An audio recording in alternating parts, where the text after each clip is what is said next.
So we know that Mr. Bear is a very exuberant fellow, and usually when he gets super excited about things, he jumps up towards them to try and get to them.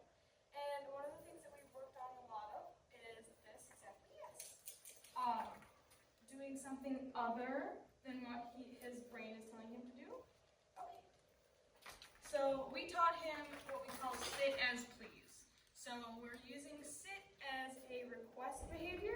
So in order for me to give him this water, because I don't want to spill it everywhere, I don't want him to make a mess, I don't want to get myself all wet, and as you can see, he's already spilled a little bit, but this is a good time to work on it. And this is a good example of what I'm talking about with sit please. Come on, Bear, sit. So I'm going to have him sit. And I am going to slowly start lowering the bowl onto the ground. Oops.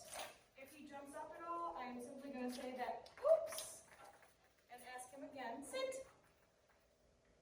I'm going to slowly lower it onto the ground, and if he gets up at all or moves towards it, I'm going to pick it all the way back up again. I want him to stay sat until I set it down. Oops. Just like that.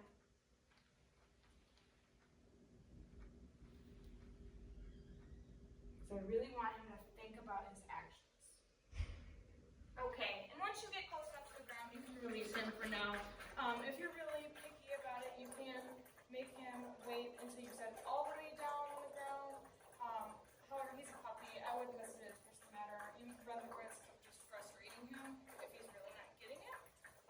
And something important to note, I am not asking him over and over to sit. I'm going to say the word one time, and if he does not do it, I'm going to help him with a hand signal or a treat lure. But I'm not going to keep telling him to sit repeatedly because I don't want that to be a part of it. I want to be able to just say it the one time, and he stays where I asked him to be. Which is why I also only say oops when he does something that I don't want him to do, so that at least he knows that that's not exactly what I'm looking for, but I'm not necessarily punishing him for doing something wrong. I want him to keep thinking and trying. I don't want to punish him at all for not doing what I'm asking him to do. I don't want to tell him to NO because he's trying his best, and we just have to match where he is. Yeah, you're a good boy. And then also on the vein of sit as please, yes, you can use it as an opportunity to love him.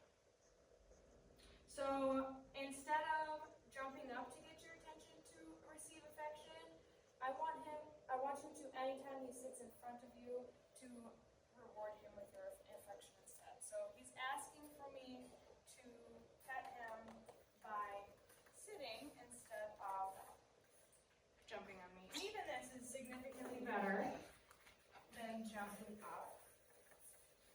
Well, you're being very silly. You're being very silly. Maximum level silliness.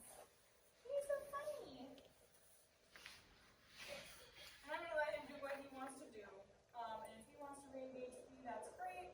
We can carry on with the exercise. But if he's wanting to do ground rolly time, that's also cool. But anytime he does come up to you and ask for affection by sitting instead of jumping up on you or trying to mouth you or anything like that, I do want you to give him that affection as his reward.